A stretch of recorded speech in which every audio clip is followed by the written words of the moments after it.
Networking is not just about business and about doing deals and winning your next client. It's actually more to it. I have a desire, I think, to have a positive impact on people around me in any interaction that I have. I worked out that the easiest way that I could probably do that was by introducing people. Last year we raised 100 grand for men's mental health, so that funds online and in-person initiatives and financial support for guys that can't afford professional support. Explain the chicken treat ball. Yeah, so it was called the Quarter Chicken Dinner Dance. I entered a competition to win a year's supply of chicken treat. That was 104 vouchers for 6 pieces of fried chicken. The concept of networking, I agree. In professional services, it seemed to be scary. Be deliberate in the rooms that you put yourself in, not walk into a room and start flicking around business cards. How do you give before you take? This episode is powered by Sear Financial Group. Seriously good accountants, delivering outcomes that keep people in business. Visit searfg.au today. Good morning, good afternoon, good wherever you are. It's been long overdue, actually, this episode.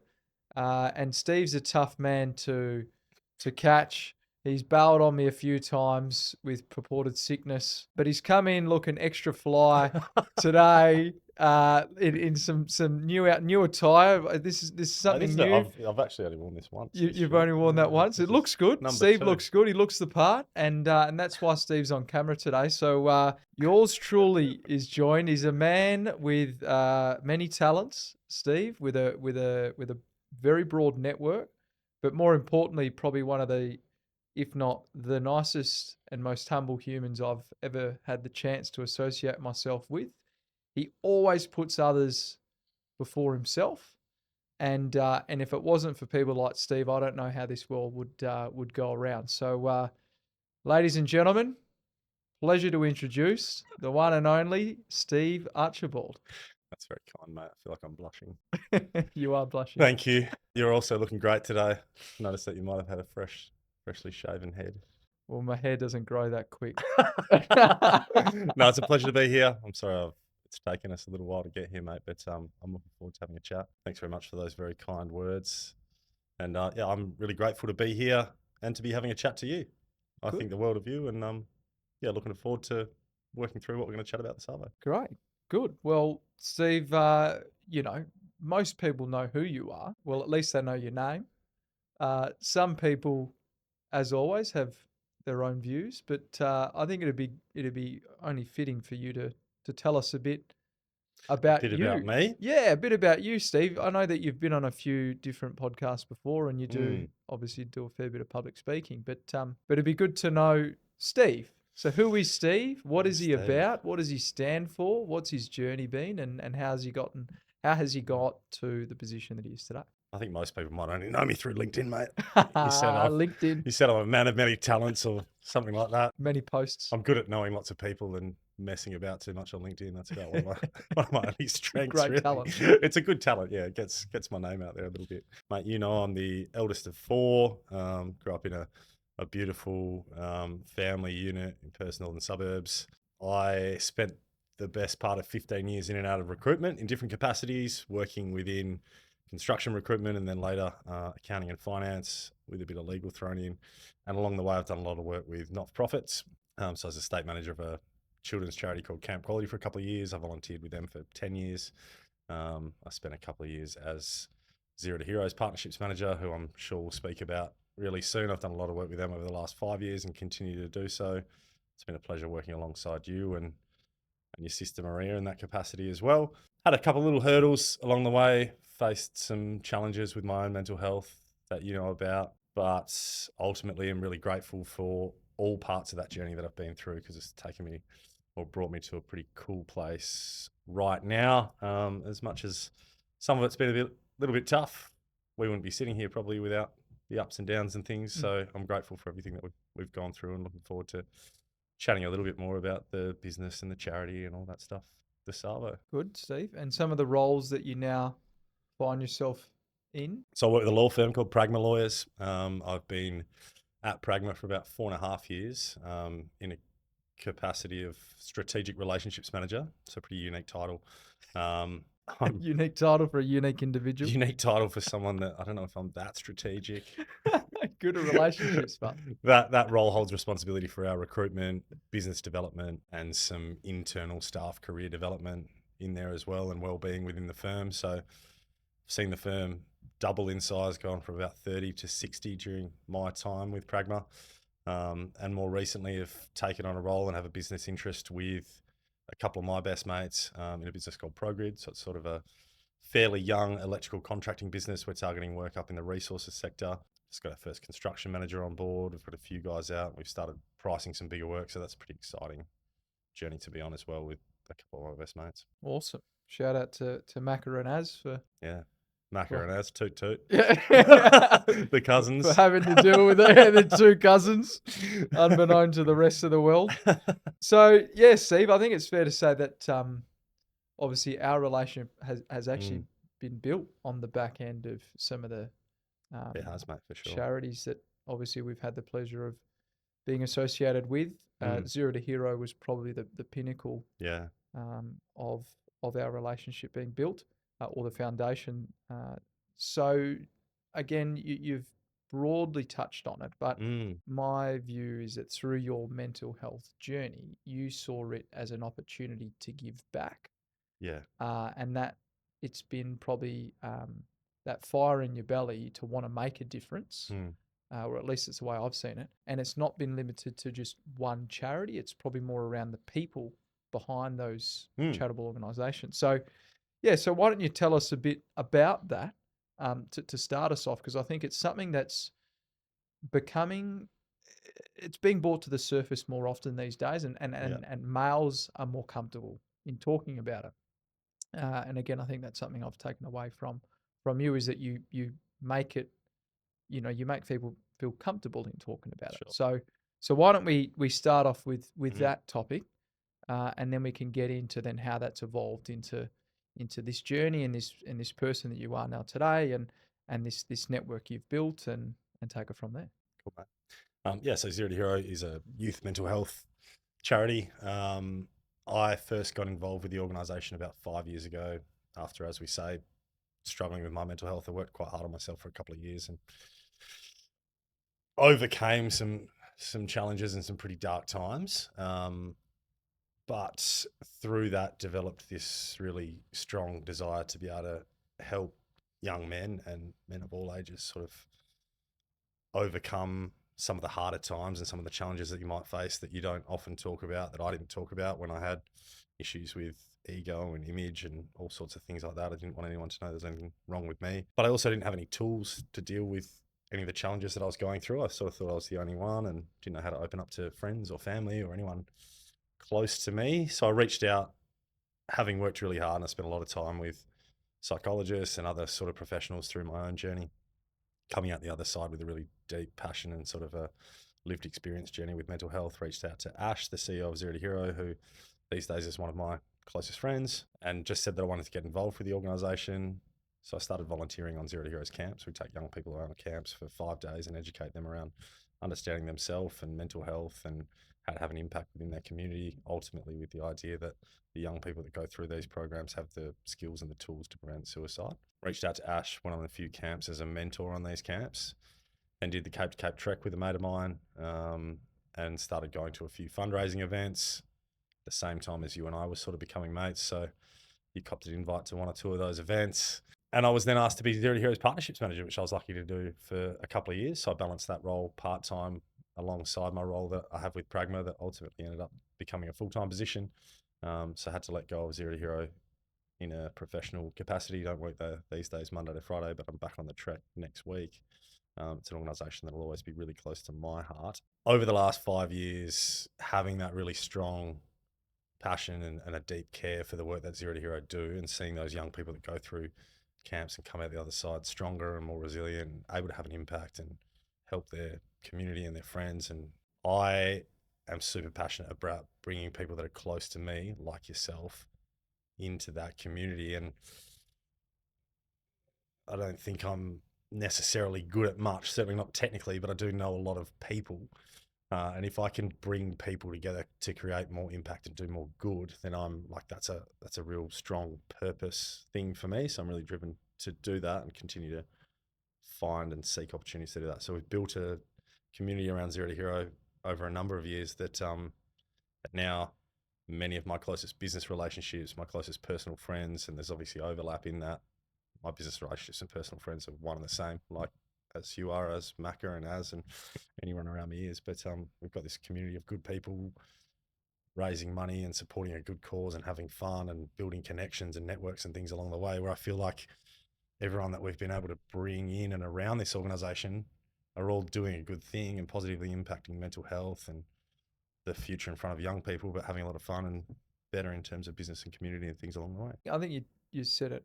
I think you're absolutely bang on where you've said, well, it was more to the charity than just going along and helping younger kids, and it was about, well, how can I now bring others towards organisations?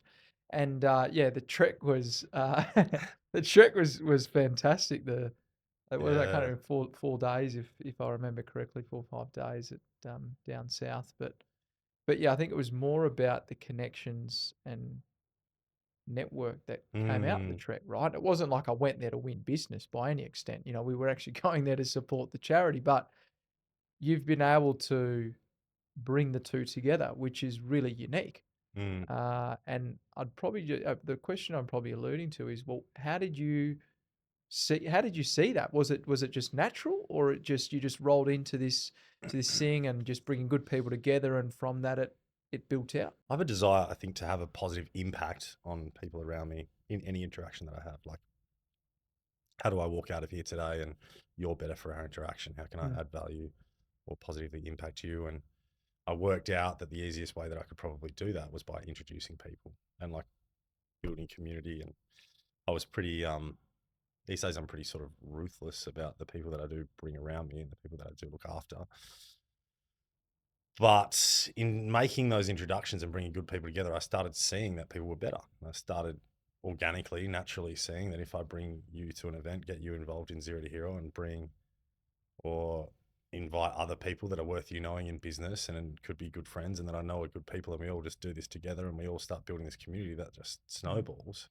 Sort of worked out by doing that everyone was going to be better for it. And I don't really know, I can't teach anyone to do like what I do, but you do it, and a lot of the people around me and us do it organically as well. I'm just fortunate to be the one that might be involved at the coalface of those charities a little bit more. So yeah, and I feel like you are probably the fire starter, for lack of a better term, of that. And that's obviously a critical role, and it takes someone that has that perspective probably on both sides to put it together. Because really, charitable organizations, at least in my opinion, it's beyond just the donation, right? Yeah. It's far more than, oh, we'll just do a donation, or we'll just go along to this event, or we'll buy a table at the ball. There's far more to it. And I think you've probably been able to see that. Yeah. Yeah. I think, look, mate, this probably, if we look back on the journey that you and I have been through with Zero to Hero, I said before, as I took on that partnerships manager role, and we sort of only met a few times, but invited you to 1 or 2 different Zero to Hero events. You hardly knew me at that point in time. I might have thought I was a bit of a different person, and I was a different person years ago than the person that sits in front of you today. As I was.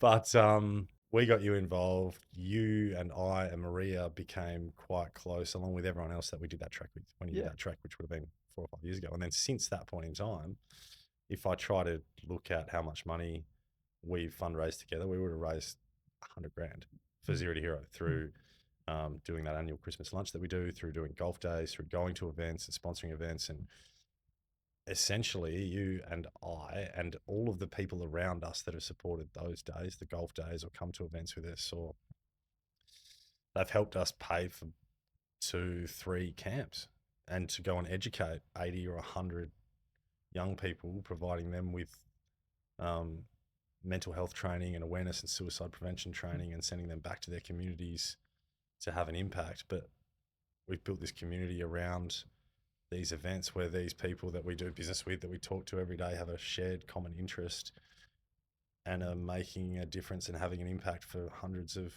young people, thousands of young people across Western Australia. If we can do that while doing some good business together, like, what's not to love about that? Correct. Like, it's a pretty good result when you look at it like that, right? I think it's fair to say, Steve, albeit it's only been a few years, I think if I remember correctly, we did the trek in March 22. Yeah. And there was probably a few events before that we'd gone along to. Mm. And yeah, since the trek, or even including the trek, it's been quite a positive impact on the community. So Yeah. it is amazing how you've done that though, and how, like you said, it's not something many people pick up, because I'm yet to see other people in the different roles that you play in different circles bring it all together, and I think it all comes back to you as a human, but the networking piece, right? Mm. And it's something you touched on, and we've discussed this in earlier, is about the layers, Sure. the layers of network. So networking Mm. is not just about business and Yeah. about doing deals and winning your next client. Mm. It's actually more to it, right? There's Yeah. actually far more to it. Yeah. Because if we didn't make the time to go on the trek, we Yeah. probably wouldn't have such a shared network and shared experience, and we definitely wouldn't be here today. No, we absolutely wouldn't be today without that track. I think we'd still know of each other, but the business relationship, the personal friendship, the fact that we talk every second day, that wouldn't all be there, I don't think, without an experience like the trek. The idea or the term networking, I think, scares people, right? Especially when you've got younger lawyers and accountants and the sort of people that we spend our time with day to day that are trying to hit billable targets and get out client work with deadlines and all sorts of things like that. Going to an event after work where you walk into a room, you don't know anyone's pretty scary. I've been fortunate that I've done that for years and just have a sort of mindset and mentality that I want to make friends, right?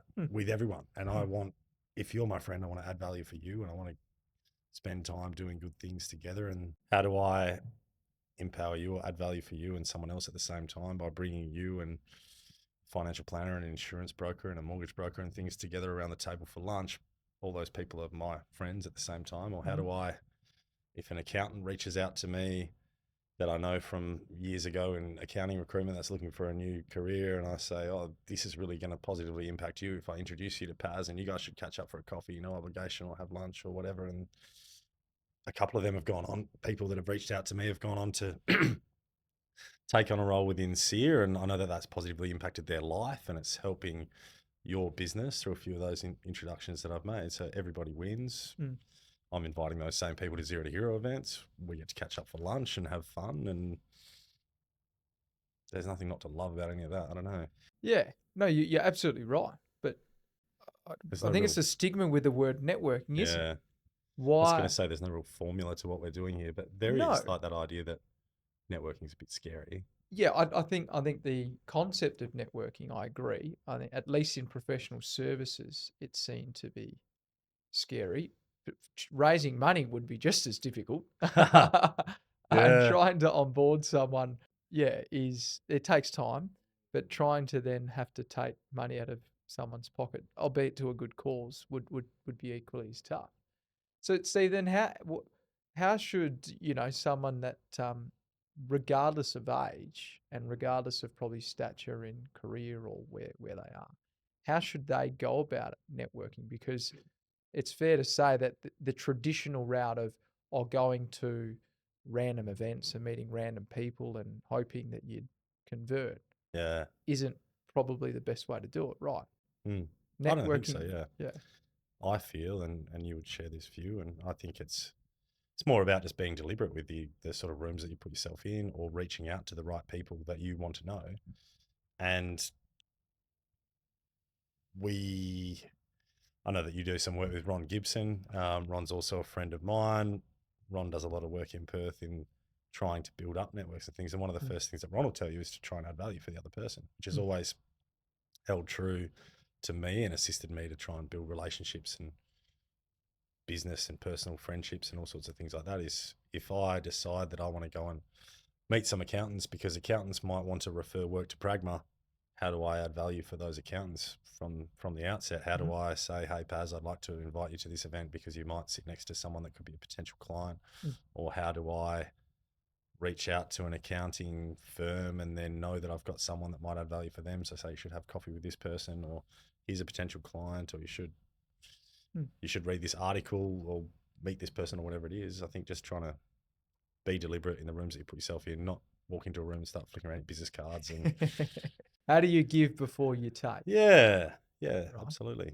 Yeah, because again, how many events you and I would have either been at together or independently where you've just got someone big noting or, you know, telling them that they come from blah, blah, blah, and they know Yeah. everything. And you're just going, mate, I think, Steve, it boils down to people deal with people that they like. Mm.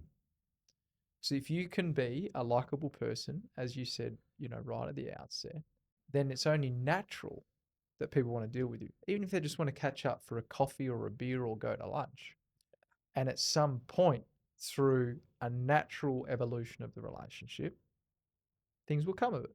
Absolutely. So again, I think that's something you do really well. And I think it's something that the listeners should probably spend a bit more time fine tuning. Yeah. I think there's a little bit more to that in like that you mentioned before, that business and personal relationship. The people that I try to do business with essentially are people that I also consider personal friends. Mm-hmm. Like yourself, how do I make you feel special? Not because I want anything out of you, but because you're a special person in my life.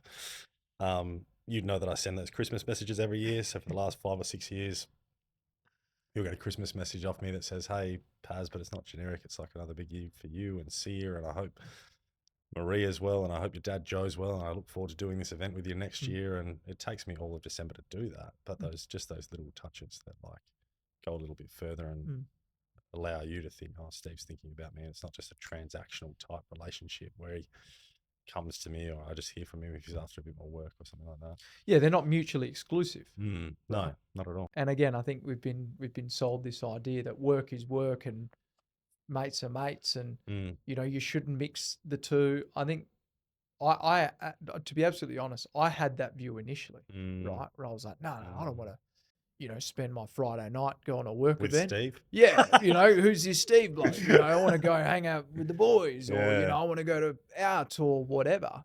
And then as it evolved, I probably came to realize that I did probably want to spend a bit more time with Steve, because actually Steve's like me, or you know, we're good mates, and that then led me on to meeting Az and Macca. And for example, when you go, you know what, I actually don't mind this network. It's not even networking. It's not. It's like you're going to hang out with your mates. Absolutely. And because there's a vested interest of everyone in that room, it's not going your mates go on the footy. It's like you're still going to an event per se. But you're like, oh, you know, meet blah, blah, blah. Like he's actually looking for a new accountant, or meet this guy's looking for a new opportunity. And then networking isn't that bad. It's actually really enjoyable. It's great. Yeah. Yeah.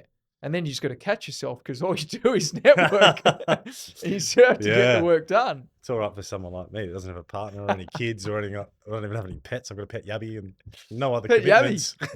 What's his name, Steve? It's a girl. She doesn't have a name. I've had her for about 18 months. But she no name. She doesn't even have a name. That's how little commitments I have. Wow. A pet Yabby with no name. Pet Yabby. So I could network as much as I want, mate.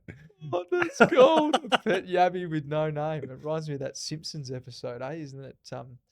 Was there when Homer put his I wasn't allowed to watch the Simpsons. Oh as a really? kid, mate. Oh No. mate, I'm pretty sure there's an episode where he had a pet lobster, and then he wanted to give it a bath, and obviously cooked it, and then ate his own lobster. It's a pretty funny episode.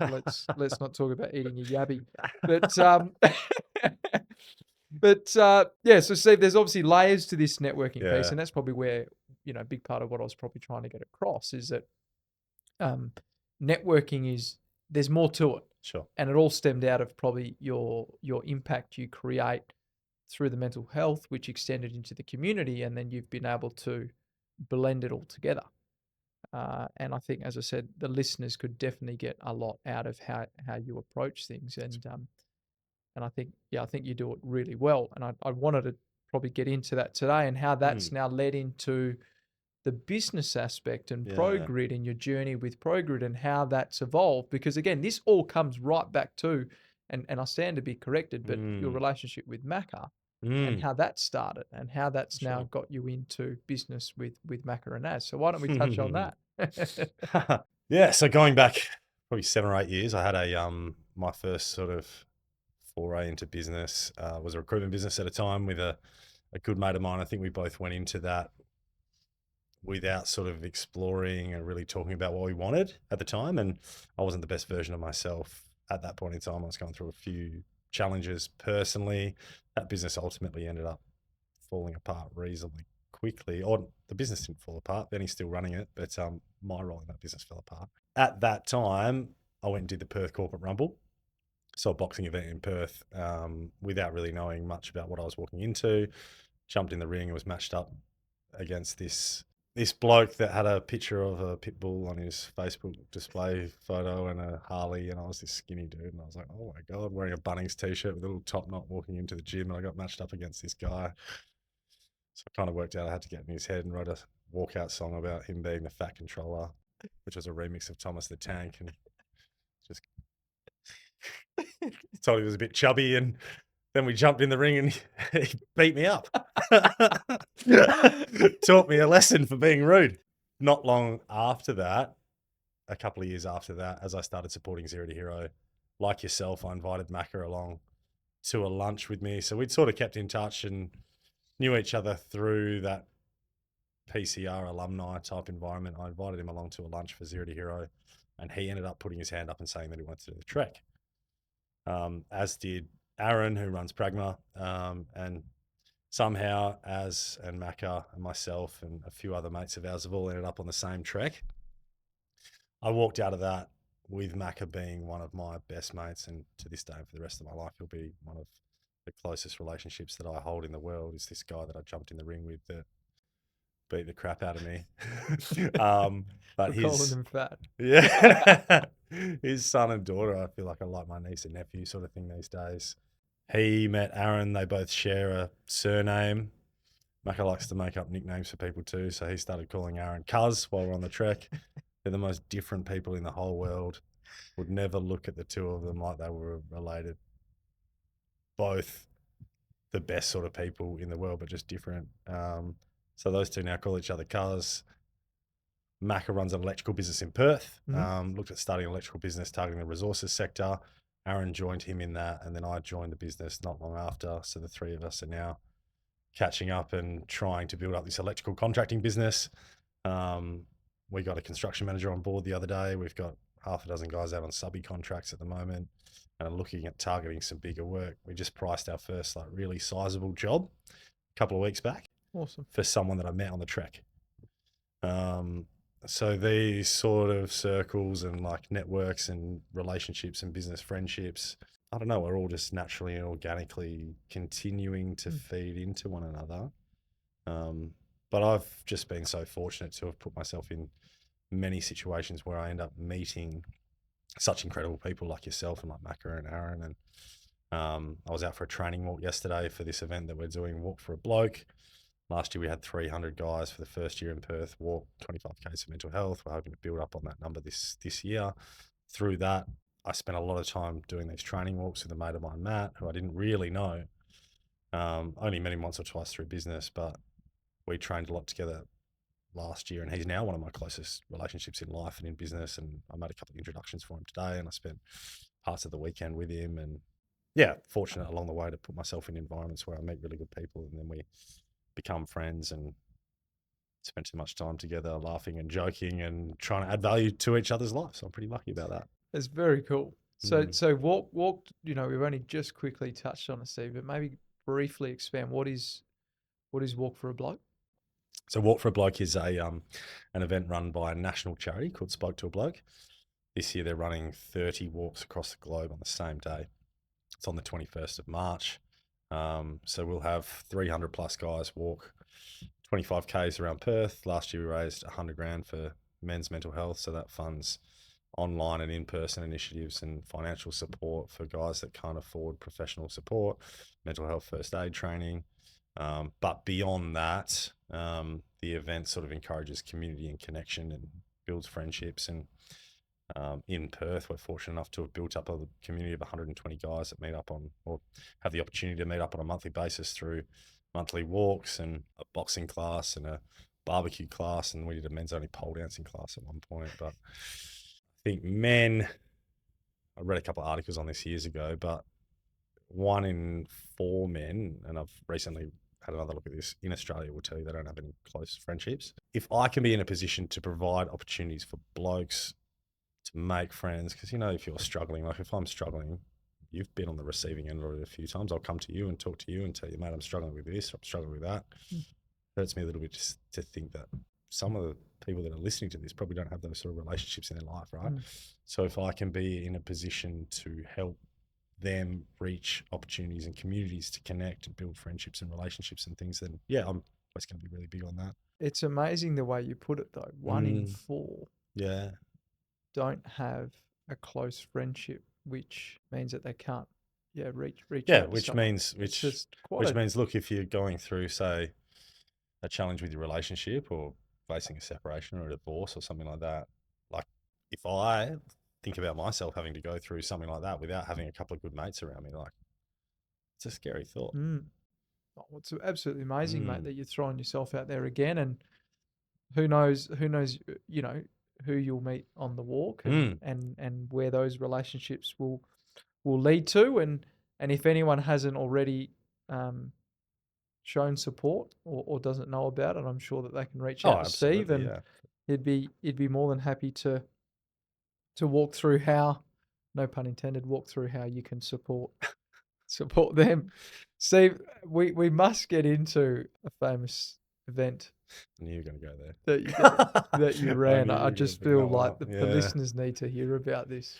Yes. Steve, please do, you know, with pleasure, explain chicken treat and explain the chicken treat ball. Yeah, so it was called the Quarter Chicken Dinner Dance. Quarter Chicken Dinner Dance, okay. You know how much of a fun night that was. You were there. I think we held that in about August 2023. There was a point, I don't have Facebook or Instagram or anything these days. I'm only LinkedIn is my only socials, but there was a point where I had worked out that Chicken Treat ran all these competitions on Instagram and said tag 3 mates, and everyone would just go and tag their friends. But if you said something funny, you were a good chance of winning the competition. So I won 4 or 5 competitions, a Chicken Treat burger meal, large fries and a pair of socks, 5 burger meals, I don't know. And I just, one after the other, bang, bang, bang, bang, bang. And then I entered a competition to win a year's supply of Chicken Treat, a Chicken Treat hoodie. A year's supply. That was 104 vouchers for 6 pieces of fried chicken and a Chicken Treat hoodie.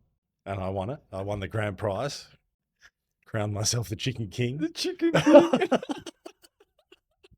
King. And then I decided that I wanted to celebrate this great brand, Chicken Treat. That's, I think, a bit underrated in Western Australia. So spoke to a couple of friends who had a venue in town. We emailed catering@chickentreat.com.au. I said, guys, I'm the Chicken King. I'm a big fan and I want to host a ball to celebrate your brand. But they jumped on board. They ended up giving us all these vouchers and merch, and we had Chicken Treat staff on site, Chicken Treat signage all over the venue. We got about 120 people to come to this event. We had an 80s, 90s disco, all you can eat Chicken Treat. I remember you rolling around in some sort of chicken hat. It was a chicken. I think it was a chicken drumstick hat of sorts. It was absolutely hilarious. But it was a black tie event. It was. And it was such a great night. So though I don't eat Chicken Treat a lot these days, I'm still a massive advocate for the brand, as you know. You'll see the odd post on LinkedIn when I have a work anniversary at Pragma. My colleague Yana always takes me to Chicken Treat to celebrate. A couple of friends got me some Chicken Treat vouchers for Chicken Treat Doric Street for Christmas last year. But I plan on bringing the Chicken Dinner Dance back in 2026. Here we go. This is what we want to listen to, Steve. Talk to us. Yeah. Talk to us about the Quarter Chicken Dance. Well, as we've spoken about, Pasquale, if you bring good people together to support a good cause and you have fun, anyone out there that's listening that likes the idea of all you can eat Chicken Treat with a good group of people and a big disco party where you all walk out, you support a good cause, you eat heaps of fried chicken. If you haven't eaten Chicken Treat's crunch of fried chicken, I would highly recommend it. Is something special. It actually is pretty good. It's good, isn't it? Yeah. Well, I'm not a big fried chicken eater, but for some weird, strange reason, the chicken treat, fried chicken's pretty good, Steve. Like, I don't know if it's because you've been in their ear and you actually might have an ownership of chicken treat. You know, you could be. I don't know, mate. I might consider a franchise. Yeah. Down the track. I'm not sure. You know. But now, yeah, we're gonna start planning for the Chicken Dinner Dance 2026. So if anyone's interested in finding out more, I'd be very happy to hear from anyone that wants to come along. Or maybe might have some ideas of what we could do this year. Chicken treat franchisees could reach out, Steve. We could, you know, we could get them involved. And, we could get anyone involved. You know, if Chicken Treat is listening, Chicken Treat, we want to host another ball. It was a hit last time. It was a huge hit, yeah. There was over 100 guests. Yeah. We want to do it bigger and better this time. We will do. So Chicken Treat would be very thankful. We want all our listeners to share this podcast. I like how you're saying we. Yeah. This has subconsciously happened. Well, We're all in this I together. feel like given I had a chicken drumstick on my head, I feel like I have to contribute in some meaningful way rather than running around with a bloody chicken drumstick on my head. Yes. Well, I can't wait. That's awesome, Steve. And what? So obviously you've got some goals that you want to achieve from it. Is there a charity in mind, or are you going to give back to Chicken? Yeah, mate. Treat, I'd love to support a charity. I haven't thought too far ahead just yet, but you know, with these sort of things, we host that annual Christmas lunch that your family have very generously Steve's supported lunch. over the last few years. It's called Joe's Lunch now, mate, named after your father. But that's always had a charity element to it. We had that lunch the other year that we raised 10 grand and brought a good community of people together. And I'd like nothing more than to bring some good people together and eat a heap of chicken treat and dress up in black tie and raise some money for a good cause along the way. So that'll definitely be a part of it. Amazing. So, Steve, we've covered off a fair bit today. You know, I think it's there's been your mental health journey, something that you openly talk about a lot, which I think is amazing because it gives other men out there the confidence to speak up. Your journey with Zero to Hero, the impact of the trek, the fact that we've raised a substantial amount of money for Zero to Hero has been awesome, and your role at Pragma, and that ability to manage the staff and the people. So I just want to very quickly touch on that and just round back to that role, because I think you play an important role in many other people's lives that would be good to probably talk to. So just run us through what your day-to-day looks like at Pragma or in your role, and how that then affects all of the other stuff, because I think you do a pretty good job at it, Steve. Mate, it's a pretty, like my role within a professional services firm is pretty unique, and it's credit to Aaron for welcoming me into the firm and giving me an opportunity to join him when I did. Without pumping up my tires, I've no doubt that I've added a lot of value in there just because my skill set's a little bit unique and I am quite well networked, and sort of care element, I think, for people as well. But essentially on a daily basis, I'm responsible for bringing people into our team. A lot of that sort of strategically before we have a need within the firm, trying to go out and target the right people and headhunt essentially. Once they are within the firm, I help out with some career development stuff and general just well-being within the firm. So we have a team of 4 directors at Pragma, our COO, Yana, who is our HR manager, myself sort of informally in this like role that is focused on well-being. And if you want to have a chat to someone about what's going on in life, but you don't want to go and speak to the HR manager or one of the directors formally, I can try and work out how we can get things sorted on a confidential basis. And I think that sort of pastoral care type role has added a bit of value that just organically grew without us really planning it in the first place. And then the other arm to my role is a business development focus. And essentially that's just been, for me, trying to build partnerships with people that I care about, good people like yourself and lots of others that we did the trek with, Greg, who's in this building. Pragma has cultivated these business relationships that are genuinely friendships. I work closely with a lot of our staff to help them try and build their own networks and add value and do lots of events, whether that's having a lunch or inviting your team into our firm or going and playing tennis with someone like Greg and his team and just building those relationships and things there. So I get a lot of satisfaction out of that. But I've got a really unique role at Pragma, but like the best role in the world. I love it. Yeah, no, it's a really cool role. I felt it was important just to to highlight and showcase that because again, I do frequent Pragma from time to time, whether it be just to annoy you or annoy Aaron or just because I'm in the area. But I feel like it's added a lot of value for Aaron as well in some of the things that I can take off his plate. You would have got a letter from us today. I'm going to give you a call in the next week, and you've got those calls before, so I'll give you a call and check on service levels and make sure you're happy with Aaron. Yeah. We don't need to talk about any of that feedback I was on about air to right say, now. I'll reserve my comments. Wait for that phone call next week. Yeah. No, only good things to say about the team. Steve, it's been great getting you on the podcast. It's been long overdue. Something we've spoken about for a while. Something we can now send to Macca directly and say, look, you're next. Because Aaron's been on, you've been on, so Macca's the only one left of the trio. Macca from Wangara. Yeah. Oh, okay. Might have to. He calls into the radio, mate. If you're ever listening to the radio and you hear Macca from Wangara, that's him. Macca from Wangara? He's always got lots to say. Does he on Talkback Radio? You'll have to tune in. But yeah, mate, really, really appreciate you making the time, Steve. And as you've said, probably doesn't need to be said again, but where can people find you? You said LinkedIn's the best. LinkedIn's probably the best place, mate. Yeah. Yep. Any other socials or anything like that. I'm often around Scarborough or Subiaco. You might see me on Rockaby Road or Hay Street. But yeah, LinkedIn's the best way to find me. Yeah, it might be a chicken treat. But mate, great chatting with you. Look forward to continuing to grow our relationship, and lastly, and most importantly, keep being you. You know, you're one of a kind. You're one of those blokes that just makes the journey enjoyable, and you connect some serious dots. And I appreciate everything you've done for me, my sister, my family, my firm, and everyone around us.